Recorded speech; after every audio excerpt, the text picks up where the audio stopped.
Welcome, ladies and gentlemen, to another edition of the Wrestling Underground podcast. I am your host, as always, Chad. Joining me is the glorious one himself, Marcus. Marcus, as always, how the hell are you? Good man. Another week. More TNA noise. That's hurting our ears apparently because it rarely has it been good news lately. Yeah, it's been a thing. So let's talk a little bit. Next week we're gonna be doing the deep dive into Sam McCallan. We were supposed to do it this week, but turning point, news, what have you, so much fuckery. Plus new world champion. So I feel like with everything going on, we kind of have to focus on it this week. Let's talk initially. Let's see. We even have should have his render up. Let's talk about first and foremost the world title scene. Um, by this time next week, your world champions will be Frankie Kazarian and for some fucking reason, Lei Ling Lee. Or whatever name she's going by now in TNA. What is her name? Ying Lee?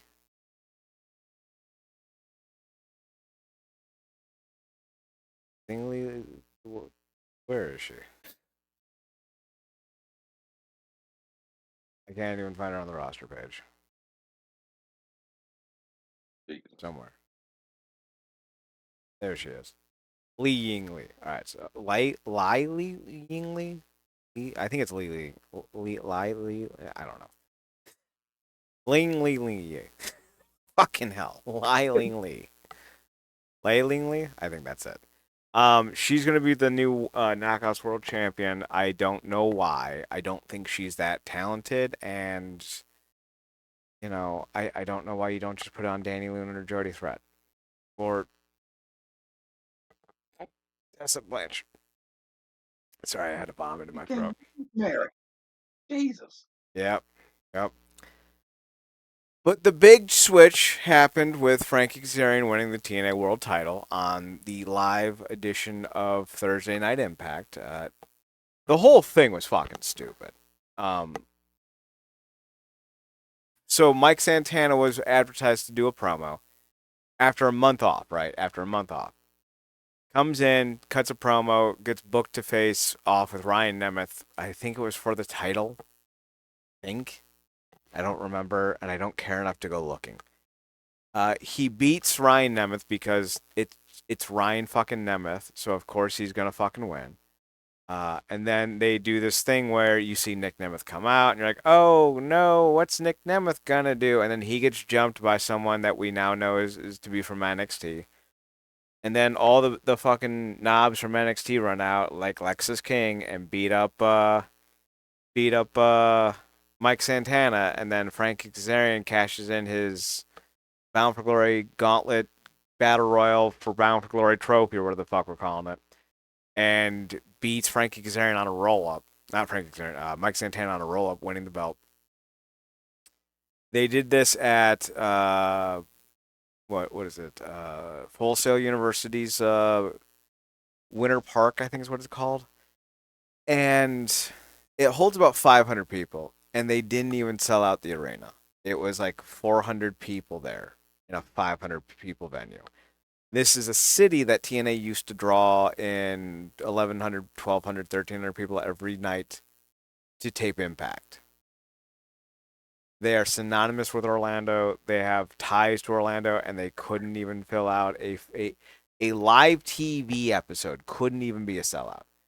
Now, Ibubu or Zibubu or Zimbabwe or whatever the fuck this dude's name is on Twitter, that seems to have a bootlicking fetish, wanted me to know. Well, they sold out Turning Point. Cool. They sold out 500 seats, and that's not the issue. TNA doesn't sell out television tapings. I want to say it was Slammiversary. I might be incorrect on the exact date. I want to say it was Slammiversary. They put in 7,100 people or 6,800 people, whatever it was, and then the next night it looked like they drew about 1,200. Same venue. They usually do double night ticket sales.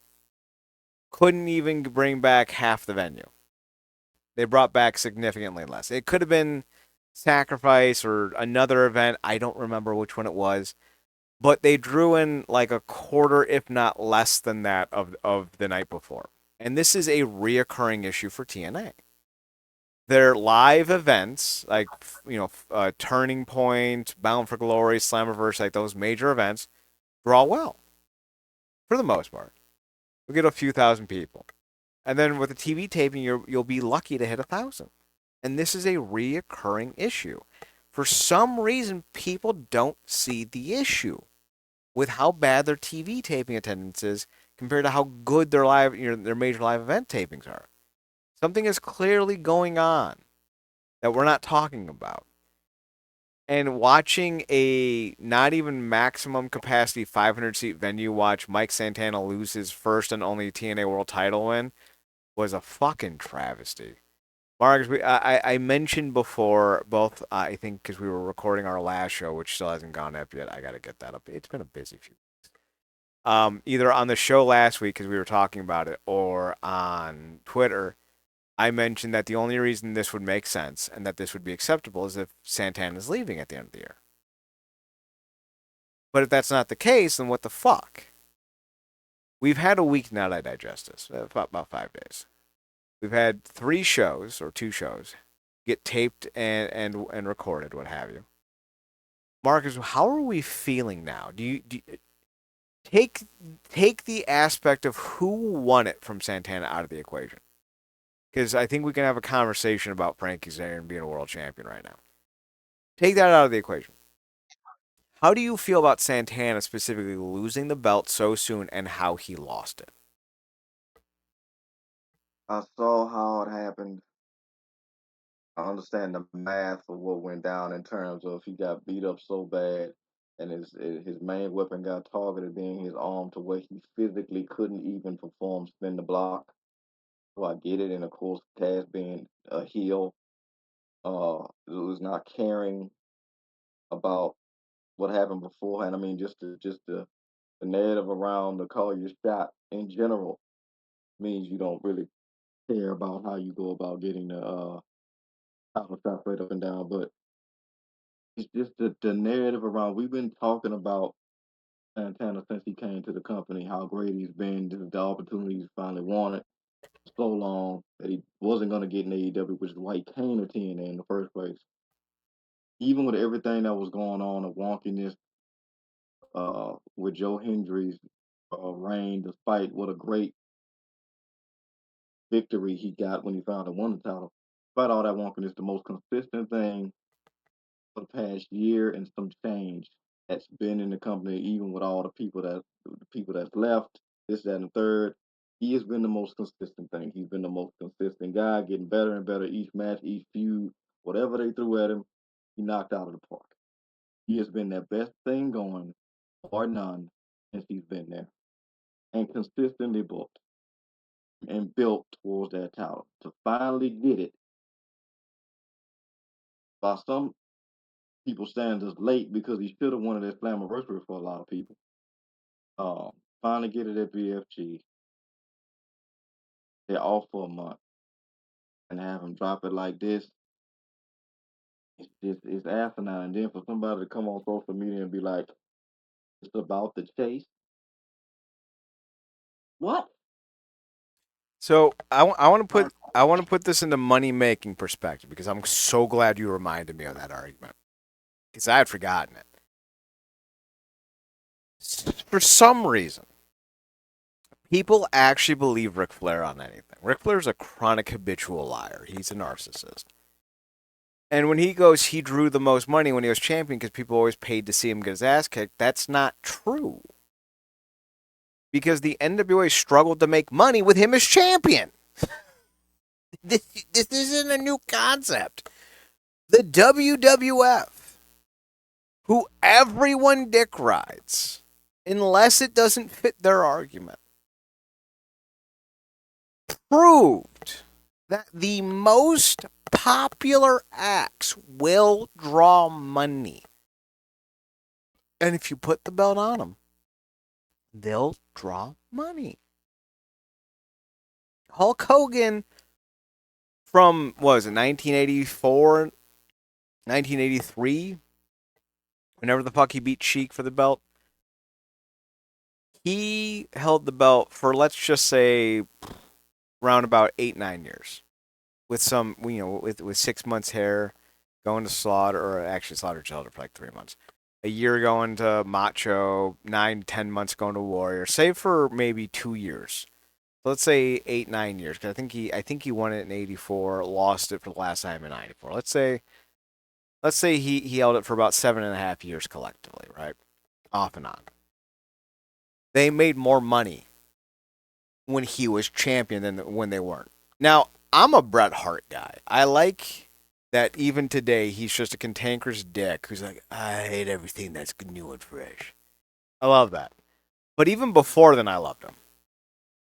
And as much as I love him, I can sit here and tell you the reason why they went and put the belt back on Hogan in '94 before he left, or was it '93 before he left? The reason why they put the belt on him in '93 with Yokozuna at WrestleMania 10, no, it had to be '94, was because they were down financially. Hogan was supposed to bring them back up, and I think he did. It had to be '93. Yeah, it was '93 because it was WrestleMania 9. Duh, duh. So he wins the belt at WrestleMania 9 and holds it to King of the Ring just to boost attendance until he leaves. Why do you think that WCW put the belt right on him and kept the belt on him for basically 5 years? Because he drew money. The chase aspect of it all only works when you have a heel so repugnant and a face so beloved that the story is what you're buying into, not the character. Hogan was the draw, even when he was Hollywood Hogan. He went from being the guy that everyone wanted to see win to seeing the guy that everyone wanted to see lose. But it wasn't the chase of him being dethroned in '96 and '97. It was the aspect of Sting being the one to dethrone him. You don't have that storyline with Santana and Kazarian. There's no heat there, and we'll get to why here in a second. To put a pin on that. But Marcus has brought it up many times. If you have a top guy who's drawing money, and that's what we're told to believe. Santana main evented Slammiversary, main evented Bound for Glory, two biggest North American attendances ever. So like that's what they're pushing, is that he's the draw. To take the belt off of him when he's on the hottest streak of his career is stupid. And to put the belt on someone who, with all due respect to Frankie Kazarian, is a mid carder in terms of like impact, not the company or the show. I mean, like the actual impact on the product. You're not setting up Santana for a chase. More specifically, when you do it in a way that feels like you're fucking the fans over. It's that Rion Johnson. What the fuck does he call it? Subversion of expectations. That's what Delirious loves to do. Subverting expectations. He doesn't want fans to be happy. So instead of having fans be happy, engaging in the product and enjoying what they're watching, he wants to be contrarian. It's one of the reasons why the Ring of Honor product failed so badly around him. He's doing it again here. He took something we all loved and he gave it to a guy. Now, granted, Kazarian quote unquote earned it, but here's the thing: Kazarian's not a draw. He's a TNA diehard, sure, and I love the fact that he's getting this big run at the end of his career and all that shit, but no one's tuning into TNA to see Frankie Kazarian. No one tuned into AEW to see Frankie Kazarian. No one tuned into Ring of Honor to see Frankie Kazarian. No one tuned in to WWE Velocity to see Frankie Kazarian back in 2005. I like Frankie. I've always liked Frankie, but Frankie's brief tenure as a draw was in the end of 2007 when he was busting up Christian Cage in ladder matches. That was it. He's not a main event guy. Mike Santana is. And we are stuck in this just miasma of bullshit with bad booking, people who don't understand what's going on, and we're forced to watch. And it makes no sense. So Kazarian himself, I think, is a fine wrestler, right? I think his character is entertaining, but I don't think he's a world champion guy. And I think at 48, 49 years old, you shouldn't be putting the belt on him just for the sake of putting the belt on him because I don't like that as philosophy. That's what like the digital media title is for, or the international title, or even shit the tag team does. You can easily put those belts on a guy who's aging out. I don't think Frankie Kazarian at 49 years old or 50 years old or however the fucking old he is the guy to be building around. The only reason this makes sense is if Santana is the one who um is leaving. If he's leaving, yeah, it makes sense to pivot and find a guy who can carry the belt long term, but I still don't even think that'd be Kazarian. So we're in a very interesting situation, Marcus, and it's not a good one, honestly. I feel disheartened by all this. And when you look at how he lost it with the nonsense, with the interference and the cash in, it's that kind of fuck you attitude to the fans that Demore did. You know, Omega beats Rich Swann for the title. Then Christian beats him on Rampage to take the belt back. Then Josh Alexander takes the belt back from Christian at Bound for Glory. And it's supposed to be this huge moment. Josh is finally coronated, or you know, is about to enjoy his coronation as champion. Then all of a sudden you get Moose cashing in and taking the belt off him, and it just felt so stupid. And I think it hurt Josh Alexander. I do. I think it was a stupid idea that hurt him long term. And they're doing it again. And I don't get it. Marcus, I don't get it. This Yeah, is stupid. yeah. And it gave him the stat of the longest reigning and shortest reigning TNA World Champion in the company history. I think he still holds that record. I believe Um, you're correct. which is really a snapshot of the way they of the mindset there. But yeah, it's it's even weirder because it's like, and even with everything you said, we talked about the depleted roster before. Even everything that's going on with this isn't about TNA. To your point, it's about NXT. Mm-hmm. You can't even beat it when whatever's going on with the storyline. I've been uh showcased to us behind the scenes or not, or whatever's going on with the damn storytelling. You can't even be mad at Frankie. He just took advantage of a situation which he was always gonna do by way of the call your shot anyway. But even when he lost it, it was about NXT. Mm-hmm. When he won it, it was damn near about NXT because the cat got it off of Trick, who was just a damn show pony with the title at best. So it's like again, like just bending the damn knee, throwing the entire ass back on NXT. It's not good. It's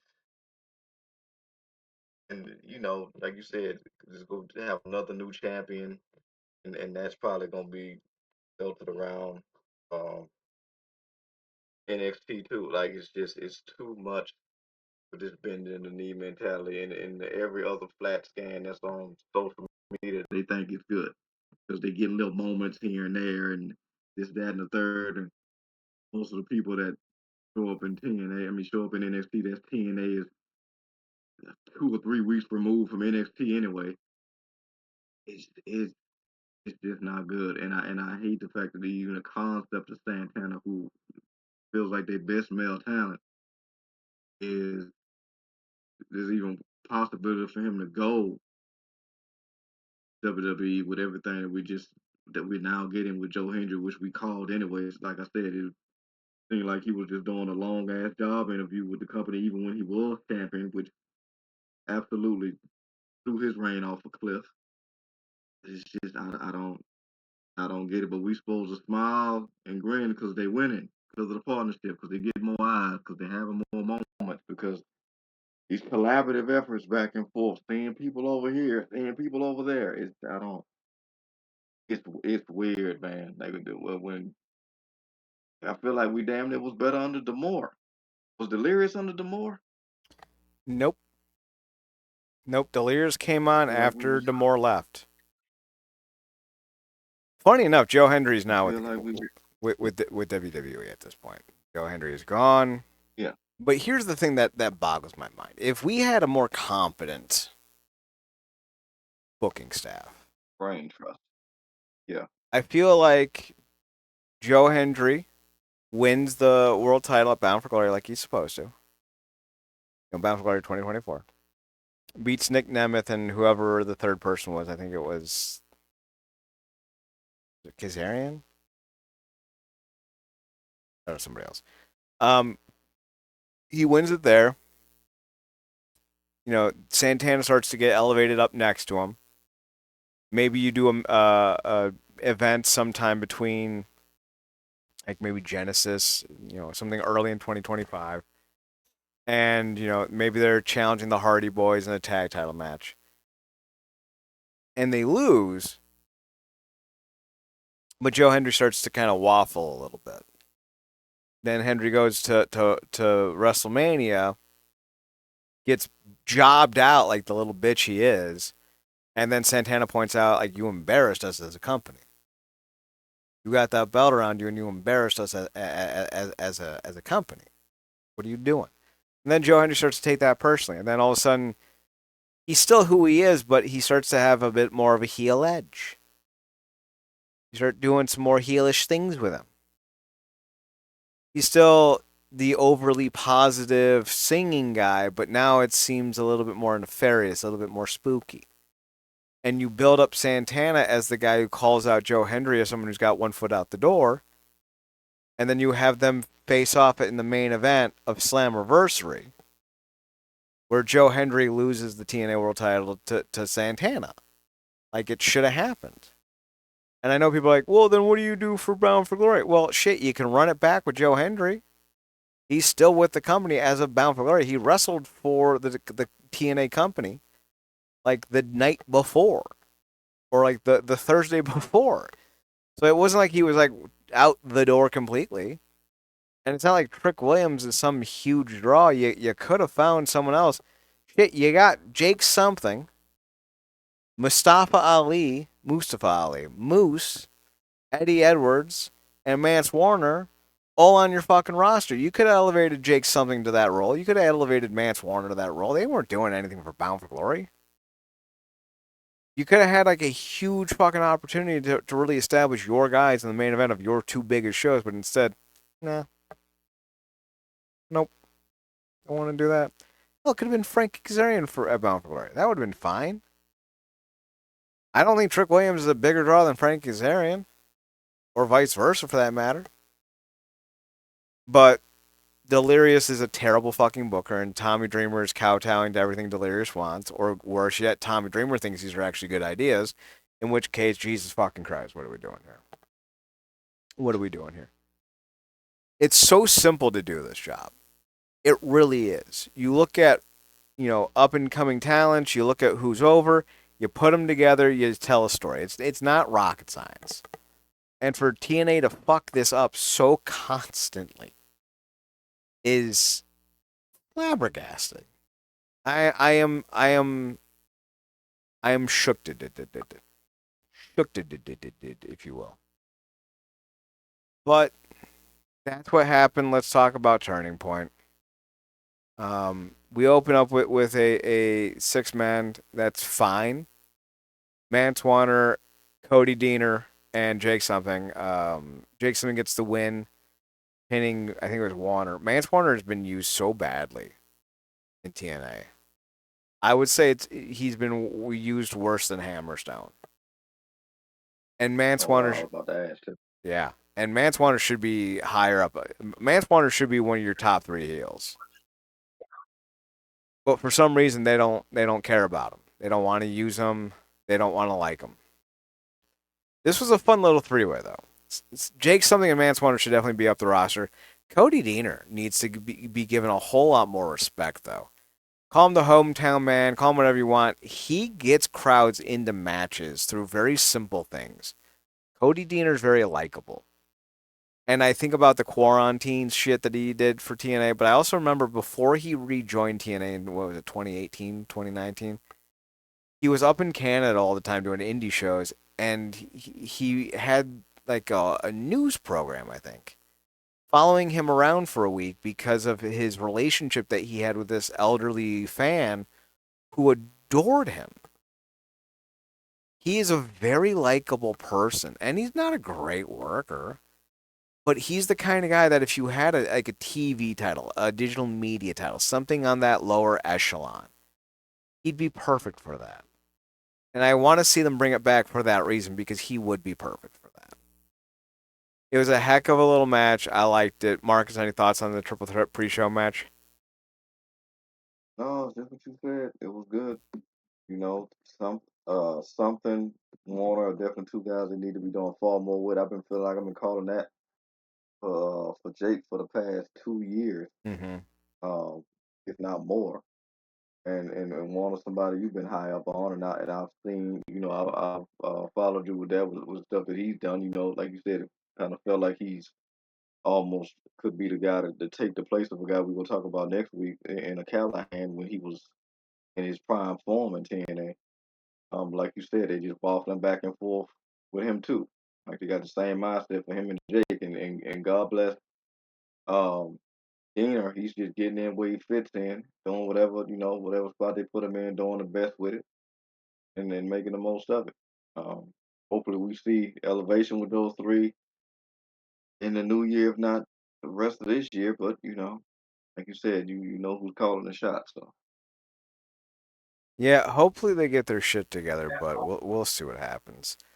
Kalani Jordan and M by Elegance had a knockouts title match. It wasn't good. It wasn't terrible. M by Elegance has some potential, especially with her length and size. Kalani Jordan is, dime a dozen anymore. Her look, her vibe, everything about her, it just feels like every other wrestler that they have in NXT. And it's not really great. I don't think she's a star, but luckily she's no longer our problem. But goddamn, I was just telling someone else about this. You know the old adage that's become a rallying cry for people: if you don't like something, don't watch something. yeah, I don't like NXT, and yet I fucking have to watch it every week. And I don't want to. So it'd be great. It'd be wonderful if maybe, just fucking maybe, we ended this NXT partnership because I fucking hate it. I really do. Before the Knockouts title match, now I watched the YouTube pre-show to watch the opening match, then to watch the King's speech where he confronted everyone and Carlos Silva, right? Is that his name? yeah, Carlos Silva. Yeah, he's like, I'm opening an investigation into what happened. La di da. Nick Nemeth came out. It was fine. It reminded me at first. I was like, this is dumb, but then I remember that WWE used to do Sunday Night Heat before the pay per view. I used to love that shit, and that's kind of what this felt like. It felt like an episode of Sunday Night Heat. Now I would name these pre-shows and not just call them the Turning Point pre-show, but I think once I contextualized it differently, it was fine. The M by Elegance and Kalani Jordan match started happening on the live broadcast on YouTube. I don't know if that was intentional or not, but I remember watching it on the pre-show, going, "Oh, did they put this match on the pre-show too?" And then I finished watching it, jumped into the pay-per-view because I had watched it the day after it aired, and that's when I realized that the opening knockouts match was given away for free for some reason. So yeah, the Rock's daughter shut up. I don't really care. Then we got AJ Francis versus a YouTuber by the name of BDE. Again, I did not care. This match was ass. BDE can bump and jump around. He seems to be a nice natural athlete, but AJ Francis is about as compelling as a root canal with a bunch of chewed up cactus strings, like those little cactus spikes. So like, I don't know. Why is he still here? I feel like we're wasting a lot of money on that guy. Marcus, any thoughts on the BDE AJ Francis match? It was a match. It was a showcase because I'm pretty sure Francis won.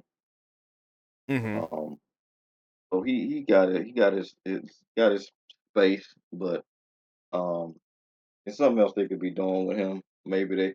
I'm surprised they haven't run him into Jake. I don't even think Jake could But get a good match out of him. so we'll see. But yeah, it was just a match. They could have. They got put after the women. Uh huh. Yeah, they were second on the main card. Then we dove right into a no DQ match with Danny Luna and Indy Hartwell. I saw someone on Twitter say this was Indy Hartwell's best match since joining Impact. They're not wrong, but they're also not right. This was the best major match Indy Hartwell has had since joining TNA. This match still sucked. Just because it was her best match doesn't make it a good match. Danny Luna can only do so much with Indy Hartwell, and I'm at this point, Marcus, where I'm confused perpetually by the decisions this company makes. I am not alone in thinking that Indy Hartwell is trash in the ring. I'm sure she's a wonderful person, right? I'm sure she works hard, and I'm sure she'd be gutted to hear someone say that she's bad at her job. But Marcus, I don't sit here pretending that the truth isn't the truth. Indy Hartwell is the worst knockout that TNA has ever employed in the ring, who is a full time wrestler. She's not worse than Jenna Morasca, but Jenna Morasca wasn't a wrestler. She's not worse than Charmel, but then again, Charmel wasn't a wrestler. Indy Hartwell is the worst full time TNA knockout wrestler I have ever seen. She botches. She has no stability with her legs. Like whenever she tries to do something with any type of big maneuver where she has to actually plant her legs and shift or pull, she buckles and falls. And it's not because like, oh no, that's what the story. No, because a lot of the time she just falls over on her face, like we saw at Slammiversary with Tessa. It's not selling, it's botching, and she's just terrible at it. But yet we keep getting matches with her where she fucking goes over and beats actual talent. Danny Luna should be a much bigger deal than she is right now. Danny Luna should probably be in the running for the next Jordan Grace of it all. But instead, she's losing to fucking Indy Hartwell. So, like, I don't know. Fuck me, I guess. Anything good about this match, Marcus? Yeah, I'm in the same thing. Danny Luna and Jody Threat shit. I wish it was still a tag team, but that went the way that it did. But both of them should still be getting a lot of action on a singles thing. I just, for whatever final reason, they don't see them like that, but they see her like that. And maybe it's historically it's kind of always been that way. As many regime changes that we've seen through the years with this damn company. These new signees almost get these long term promises of stuff. Some have gotten it quicker than others. Some have gotten it on the damn same night they signed. It felt like um it feels like she's getting the build towards the title, which I mean I guess I'll leave it up to you to decide who's better between her and Lee. But I don't think it's that wide a thing. I pick Lee in that, but that's just because I just and they don't do anything for me. Like you said, probably a nice enough gal, just that and the third. But they NXT dropped it for a reason. You know what I mean? Like, Yeah, and maybe I don't know. Maybe we'll see Sade get better or improve. Like I said, I gotta really lock back in with the weekly shows because it's I've hard to been watch. turned off from a distance with everything that's been going on. Yeah, it's hard to Yeah, watch. but yeah, and it's just it's just one of the things. But I just from what I've seen of her, it's like we know what's the best person on the show, but there's just no point that I can root wholeheartedly right now for Tessa. But they're testing me with that. They really are. They're testing me. Racism. So Oh, apparently, Tessa's a very big fan of Scooby Doo. Have you heard this? And so she no, wanted to go I as a famous Scooby Doo villain for Halloween. Thankfully, she already had a white sheet in her closet. haven't. You know what's so funny about that? That whole thing when she initially got out, it really does reek of the I would have gotten away with it too if it hadn't been for that damn Chelsea Green. Row, row, Raggy, the Rooks run. Like Zoink Scoob, you gotta run. They don't like brown. So yes, it's not a great time for the Knockouts division. Someone tried to argue this with me. The Knockouts division is the best it's ever been. You are so high on crack right now, my dude.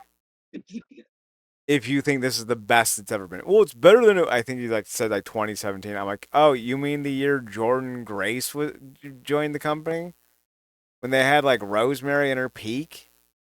What? Oh, people.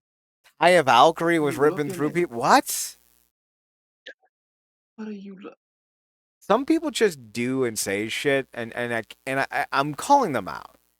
I cannot take people seriously when they say shit like that. This is objectively the least talented version of the roster I've ever seen. Li Ling Li is a fine. Here's who she is. If I'm going historical context, she is 1998 Rick the Model Martel. She is 1998 Booker T. She is 1998 Raven. If the Knockouts division had a television championship, she would win it. She can put on a decent match, make people who are up and comers look better than they are, and help people who have better name value have a good match. She is not an ace in the division. I don't think the division has an ace. I think the closest you got is Danny Luna. Tessa, if she wasn't coded in racism. But that's really it. You don't have the same depth that you had 3, 4 years ago when you had Deanna Parazzo and Jordan Grace and so many other names on your roster who were being pushed aside for Mickey fucking James. I don't think Sade is going to be a star. You got Zaya Brookside, who, when she tries to emote, makes me feel like I'm watching a Furby have a meltdown. Alicia Edwards, I like her, but I like her because it's one of likeitis. Alicia Edwards is not athletic. She's not a great promo. She's not a great character. She's married to Eddie, and people like her because she does dumb shit in the ring sometimes. She jumps through shit, and it's adorable. But I'm not putting the knockout title on her, right? Like you're not putting the belt on her. Who else we got? Let's just take a look at the fucking roster. Okay, Um, now, Ash for by Elegance is those, retired. What's up? yeah. I was going to say now for those listening, this is not about to be me and Chad calling for them to bring back the likes of Havoc and Lady Goddamn Tapper. We're not going there with it. So don't, We're done with don't that. think, which is, which, listen to some of these people on Twitter, that's when they were at their best. Apparently. Ash by Elegance is retired. Cassie Lee is a C plus wrestler.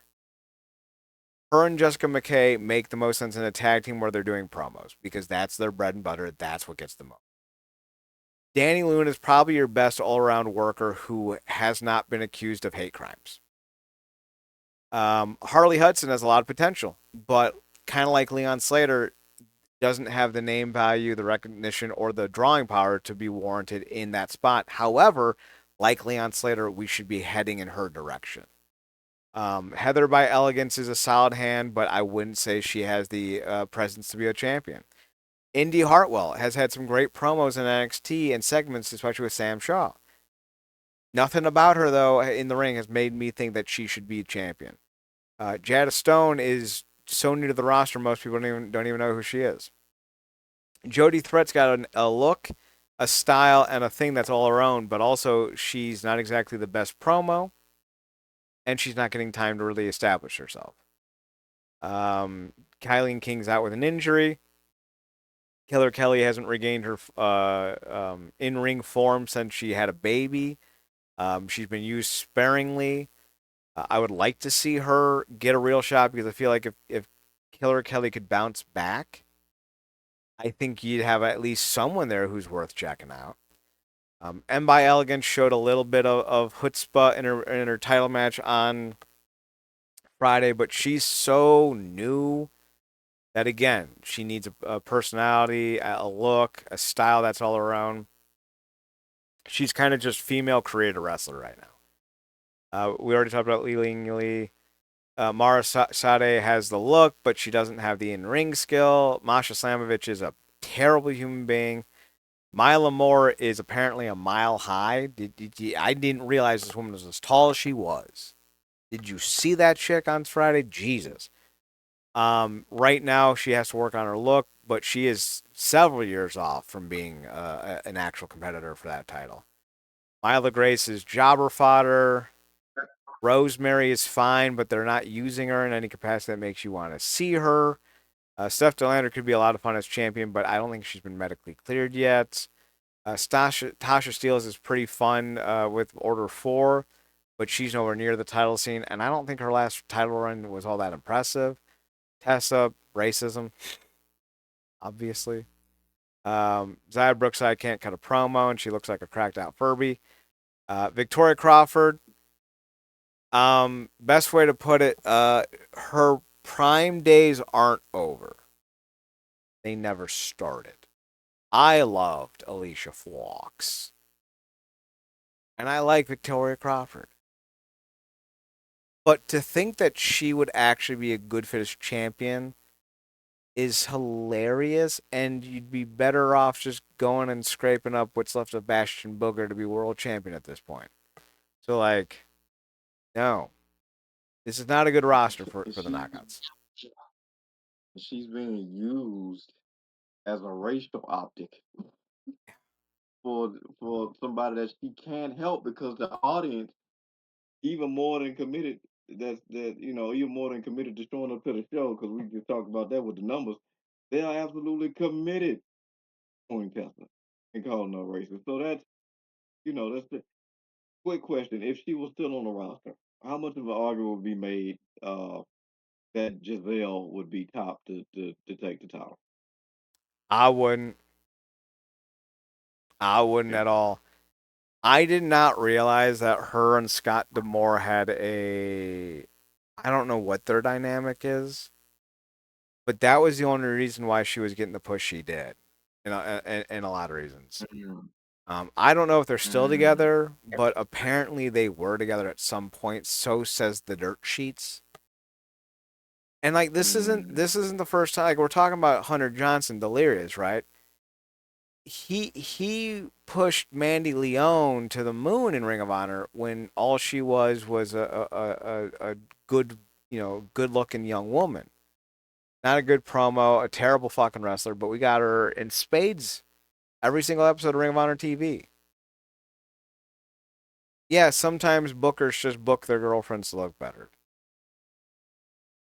Like uh, I did not know about that. I I mean, didn't but know we about it talked either. about but we talked about some of the. I mean, that I think that's a lot of the reason why his talent did a lot of the obviously the heavy lifting. But Josh, he was one of the most favorites as well. Um, so a lot of that stuff had to do with the stuff that we saw during his time. But then, like you said, Delirious is no better, and with his fetish, with his subvert expectation crap, it's not gonna end well between, like you said, him, Tommy, and I don't know who else is booking the stuff. And they really, I guess, just still was just out there for PR purposes and to hand people thanks for staying trophies. Uh, I don't know. I don't know. This is when you go down that knockouts division. That like there are few good options. We've told you the best options, but those on options they seem to be favorable. So like this would be the perfect time for them to really let Rosemary get back in her bag. I don't know where she is health wise, but this would be the great time to let her get back in her bag with all the the otherworldly stuff on top of her stalking the current champion and on top of taking the belt on top of getting back to just old hat, but they won't do it. I don't get it.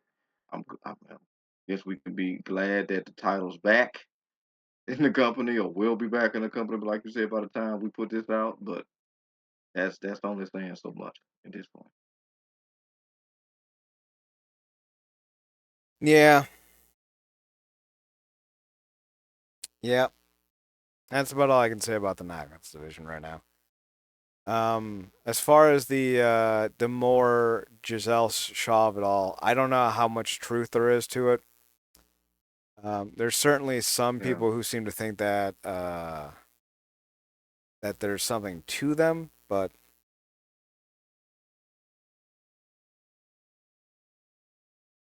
maybe they're just friends, but they are very close. Whatever that means. Maybe they're not dating, maybe they are, but I think the only reason he booked her okay, as strong as he did was because she was someone that he was close with, and also, while it may seem a little unfortunate to admit this out loud, as a trans woman, I feel like that gave TNA a feather in their cap for marketing and promotional prospects. Because a lot of companies love diversity when it's not being used as yeah. She a took off. point against them in politics. And Yeah, she collected she a lot of checked off two boxes. boxes. Yeah. So like I wouldn't Yeah, be surprised if that was a reason why, honestly. So, but agreed. I don't think Giselle Shaw's a bad wrestler. I don't think she is Carrier Company's women's division talented though. So that being said, let's move on. Um, we had the knockout tag team titles. The Inspiration defeated Lee Yingli as Brookside, as well as Victoria Crawford and Mila Moore, Mila Moore, who was filling in for Tessa Blanchard. This was a whatever match. I don't think there's anything about this match that needs to be dissected. Marcus, did you enjoy anything about this triple threat tag match?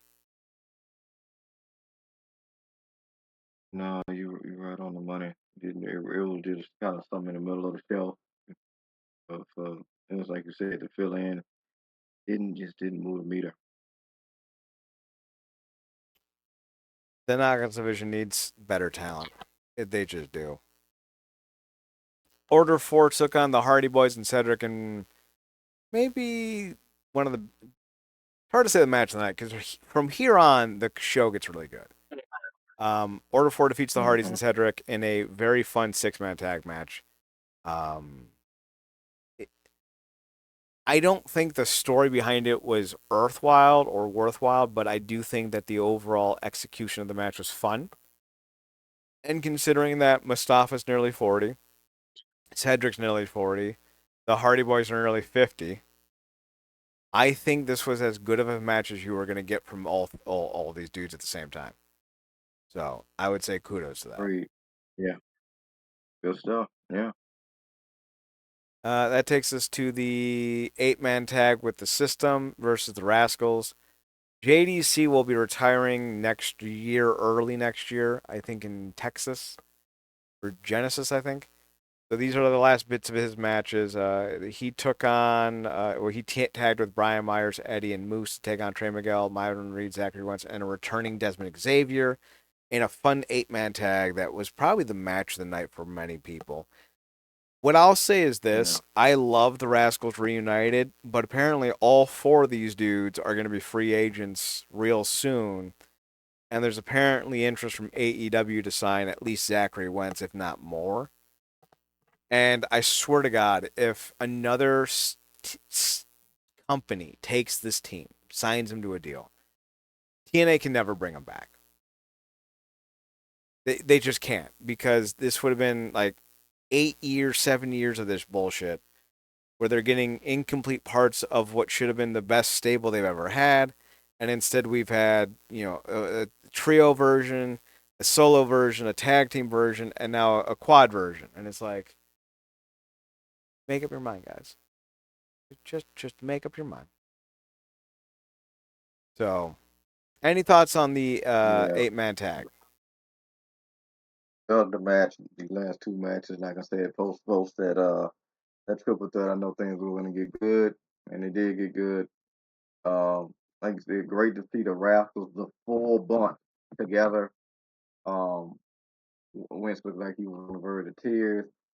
Those guys are real, legit friends, brothers, um, in real life. So it's just really cool to see, like you said, that yo-yo crap back and forth got to stop. This company has to learn to lock people down. That's what's locking down. Because I feel like this whole year we've been talking about stuff. You've had asterisks by everybody's name every time we talked about something good happening, such and such and such. But the contracts and stuff, such and such. But it's the last. Now JDC, I'm not mad about that. Um, I feel like he's come in and really found his spot, part of a group.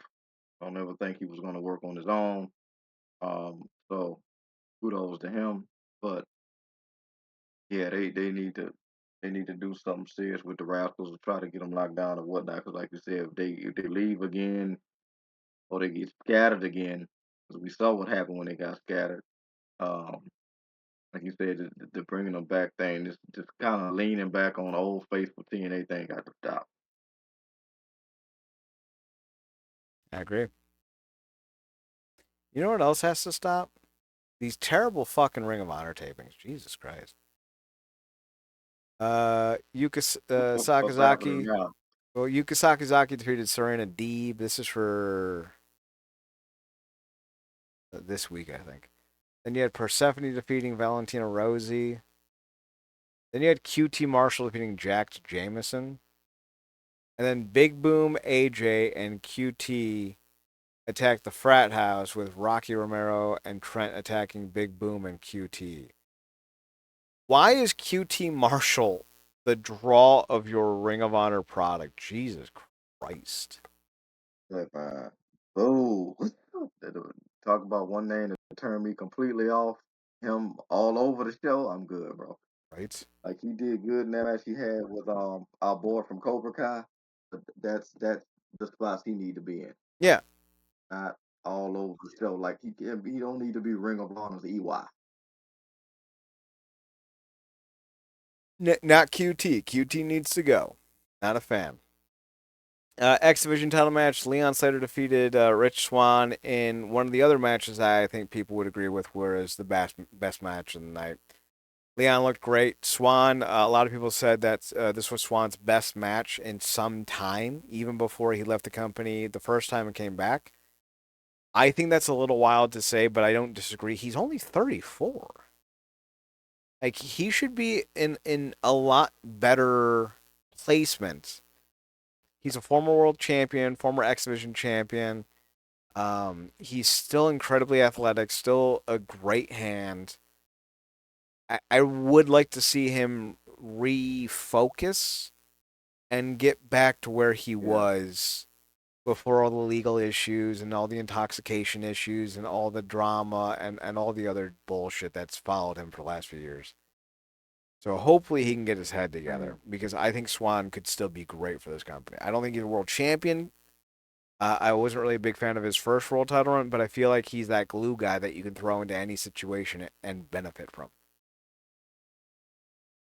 For a while that he was one of the glue guys in TNA when he was really that strong, and I actually liked his title reign more than you did. But when even that I freaking put that moment he had with Eddie um in my DMs, that video when they was singing his theme song backstage during that time. It was great. And like you said, had that great run. That feud with Sammy was great. Um,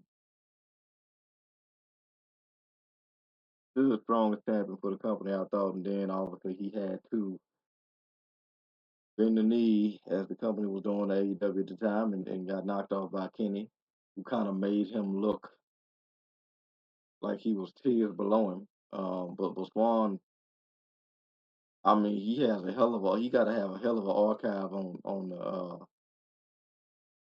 TNA site because he's had consistently great matches when he was going strong. So yeah, it was cool to see him again in full bore going against Slater. Go put him to the test. He looked good. Like you said, love to see him get back to that degree that he was at. Um, and kind of get out of that funk. Like you said, he's 34, but he's had a lot of he packed in a lot of matches in them 34 years. So hopefully, uh, he could be one of the regain some of that luster and kind of push maybe that X division uh up some because later needs some cushion just to keep solidifying that reign Hmm. because he needs healthy competition. That takes us to the main event. Mike Santana and Steve Macklin taking on Nick Nemeth and Frankie Kazarian. Um, Good guys win, but then the NXT crew shows up. Uh, What really pissed off a lot of people was TNA tried to work everyone. They sent out a bunch of like emails and shit to insiders, um, including some like who should have known better to run with it and still ran with it and then destroyed their reputations by doing so. Basically, they're like Mike Santana's not a turning point. What does this mean? Mike Santana was always at turning point. They're just doing this stupid fucking angle where he's mad at the company, so he's gonna throw a hissy fit. Nah, nah, nah, nah, nah. And I'm like, okay, this is dumb. Santana basically showed up 7, 8 minutes in, hit a few roll of the blocks, and I think he pinned Nemeth or pinned. Did he pin Kazarian? I don't remember now. I want to say he did, but I gotta go back and look. Gotta go back and look. Yeah, he pinned Kazarian with the spin the block. Post match, Nemeth thinks about going in, and then NXT again invades because you can't have a TNA show without all the NXT you don't want. So that's how Turning Point ended. Like how Impact ended. Woo! Are you excited? This NXT TNA partnership has been so lucrative for the fans. It's not like we're watching the worst product that this company's ever produced. No, sirree, Bob. That's not what's going on here. Says sarcastically. What's so facetious and just hypocritical is all the people that are, you know, otter clapping for this damn partnership are the same people that was crapping on the company after Slammiversary. The same people, Mark. Same people. Same people who are, as you so elegantly stated, are otter clapping for this company are the same people who poo pooed AEW's involvement. Now, listen, I don't think AEW was good to TNA. I don't think they were bad to TNA. They had the best wrestler in the world beat Rich Swann. Not ideal, but I ain't mad about it. They had Trick Williams, who isn't even a main roster guy, who isn't even in the top 10 of NXT talent. They had that dude beat your world champion this year, and we're all right with that apparently. Like Joe Hendry jobbed out to Randy Orton, then got beaten by a developmental guy. It's like, listen, AEW did not have a great run with TNA. They didn't have a bad run though. I feel like NXT is a bad partnership. I feel like the stuff we're seeing from them isn't great, and I feel like the constant shoehorning of NXT talent into TNA television and matches is hurting TNA. TNA is benefiting from it in a lot of ways, mostly financially because they're able to use guys under NXT contract and not have to pay them a dime because they're under an NXT contract. But I feel like that is a small price to pay, having to pay for 7 or 8 extra guys every month. That's a small price to pay for quality that you're not getting right now. You know, But because for whatever reason Carlos Silva and his higher ups don't care, we're gonna keep getting more of it. it's, if it has that look, we would prefer if this wasn't going down. Like you said, it has been beneficial in several ways. We probably don't always highlight them because it's so annoying what happening. But but even with this feeling for these people, like It don't go both ways. How many times have they taken TNA titles now? It's only happened once the other way, and it's because it's the Hardys. Mm-hmm. Likely because they're gonna want them back sooner rather than later. Yeah. They come in and invade TNA shows and ruin main events and cost main eventers titles. It don't happen the other way around. It got to be a damn this Survivor Series pay per view as for NXT coming up for our guys to show up there. Most of which were full on NXT people 3 weeks beforehand or a month beforehand, however the hell it's been. It's not equal. It's not. It's never. I mean, hell, it wasn't equal with AEW, but it felt a little bit better because at least we saw Kenny consistently on the show to a point and saw other names come through there and whatnot to a point. But this is like it's so lopsided in so many ways, and people just don't want to see it because they don't want to see it. But again, these are the hypocritical flat scans that. What did somebody? I was going down the Nerdcore Twitter. What did somebody say? Better than Kyle Fletcher? What? Oh yeah. Crazy. So Sorry. Stevie Richards posted or and listen, I like some of what Stevie Richards is saying. I like some of the things um, that he believes. I do think Stevie Richards is a head case, though. He believes that the United States government is directly controlling the weather from a bunker in Alaska. That is what he believes. He is a moron. But sometimes his views on people in wrestling, I agree with. I don't think he knows what he's talking about. I think he's full of shit sometimes. This is one of those times. Logan Paul was a name that Stevie Richards said was better than anyone in AEW. Next to Kyle Fletcher, next to Kenny Omega, next to Will Ospreay, next to Swerve Strickland, Logan Paul was better. And it was the dumbest fucking thing I've ever seen. Dumbest fucking thing I've ever seen.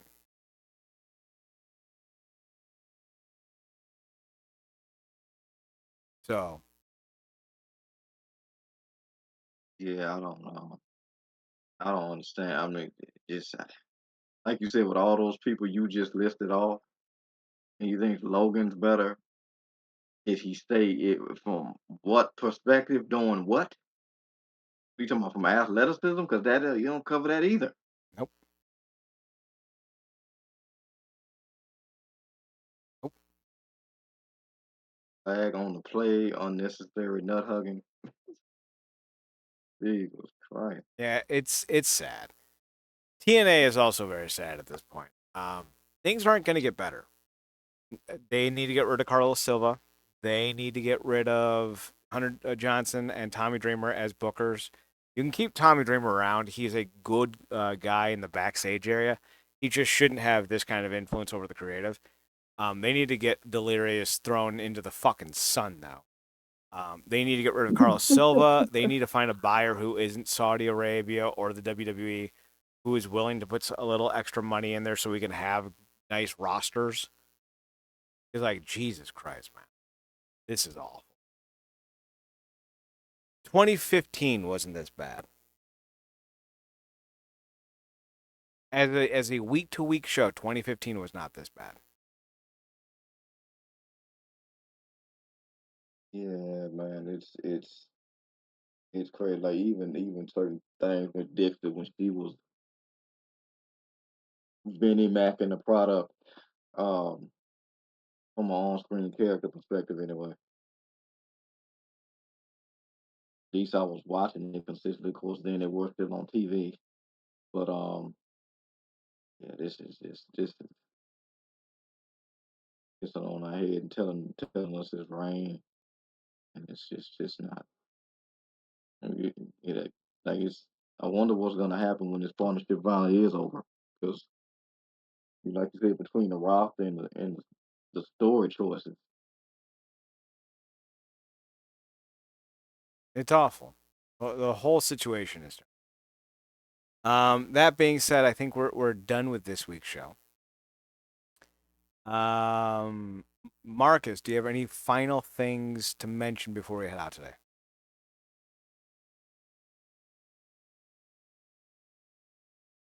No, that pretty much covers everything. Any update on the so they kind of just quietly push Monster off screen and kind of just want to push that into the background. Any updates on that situation I'm sorry. What situation? on the Monster thing? Nope, no movement yet. She's still technically on the roster page, but I can't imagine she's keeping her Mm. roster spot. I have to imagine she's on the verge of getting fired. I don't know how you keep her. Truthfully, I think it's very likely she's gone, but we'll see what ends up happening in the Mm. foreseeable future. But with that being said, let's hit the final roll call, if you will. Be sure to check us out at the website, realnerdcorp.com. RealNerdCRP.com. We're on Twitter at NERDCRP. We're on Instagram at, well, not anymore. We're on our personal Instagram. Marcus, you can be found on Twitter at ParadoxKid, ParadoxKid. That's me. You can also catch him on his other podcast, The True Penny Show, TruePennyShow. Check him out there as well. That's The True Penny Show on Twitter. They upload all their shows to their Twitter account or X account. Check them out there. I'm on Twitter at Chad Nerdcorp, CHAD, and as well as on Instagram at Chad's Photo Hut, CHADSPHOTOHUT. You can also find us on the YouTube and Twitch at Wrestling Underground on both. Check us out there for more podcasts. We'll be back next week for another edition of the Wrestling Underground podcast.